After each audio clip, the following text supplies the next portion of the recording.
We heard from Chair Powell saying that the tight labor market really does a lot of good things for minorities, but that usually takes almost a decade to achieve. How devastating has the pandemic been on minorities so far? Yes, well, thank you for having me. It's been pretty devastating.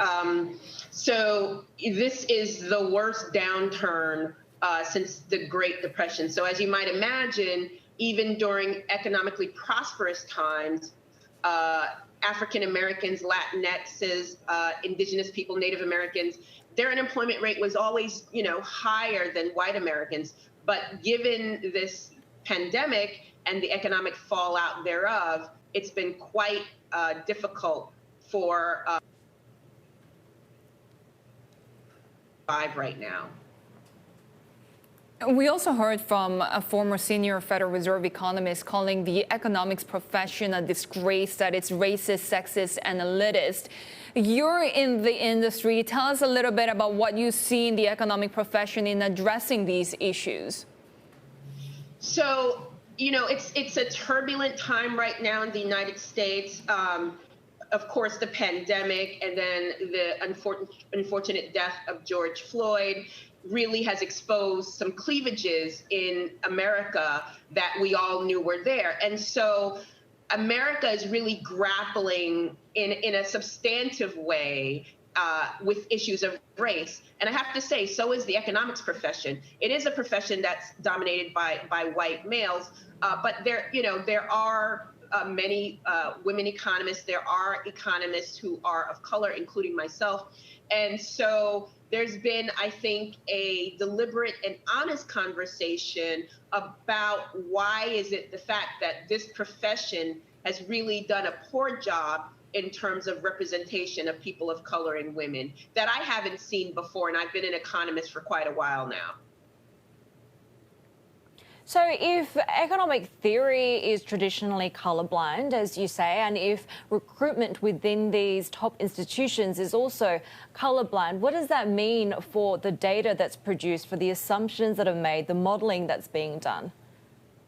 Right. So I think the issue is that, mainstream economic theory treats issues like gender discrimination, racial discrimination, and ethnic discrimination really as market imperfections, right, that should be solved in a perfectly competitive market.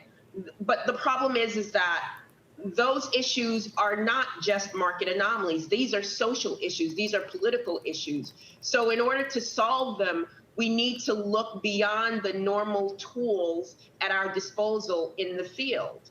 And trying to solve problems like racism through the market is just not the optimal way to do it. You need government intervention, you need social movements, and those things to help move the needle on these issues of biases and discrimination. And as you say, there are black institutions across the United States that would produce perfectly competent, outstanding candidates for institutions like the Fed. You won't have an institution at this point in time, say that they're not committed to gender and racial diversification, right? So, but is that just, I guess, talk? What do you need to see in terms of the walk? So what you need to see in terms of the walk and, explicitly in terms of diversity at the level of the Federal Reserve is you need to see active outreach. The Federal Reserve typically recruits from elite colleges and universities, Yale, Harvard, Princeton, Columbia, NYU. And there are certainly people of color and women completing PhDs at those institutions. However, so-called historically black colleges and universities, also what's called Hispanic serving institutions, HSEs. These are places where the Fed needs to start establishing pipelines because those institutions produce more PhDs in economics than you might find at the elite colleges and universities in the United States. So that's really what the Fed has to do. It has to widen its approaches and the networks that it is tapping to get in its talent. And Michelle, just quickly, tell us a little bit about the report that you produced on the gender wage gap and how that affects the Black community in terms of Black women being underpaid. Well, thank you so much for allowing me just a moment to talk about that. The report is called The Double Gap in the Bottom Line, African American Women's Wage Gap and Corporate Profits. It's a report I did for an organization called the Roosevelt Institute.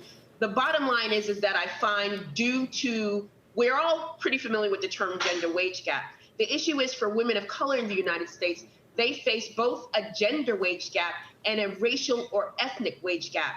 Plenty of studies show that there are wage penalties associated with either, being an African American, a Latina, a Native American woman. And so when you combine that, what happens is Black women are born or they suffer really disproportionately in terms of their pay. The bottom line is, I quantified that the loss to the Black community in the United States is about $50 billion a year. Mind you, this is a conservative estimate. It's also been confirmed by an independent analysis conducted by the Levy Institute at Bard College.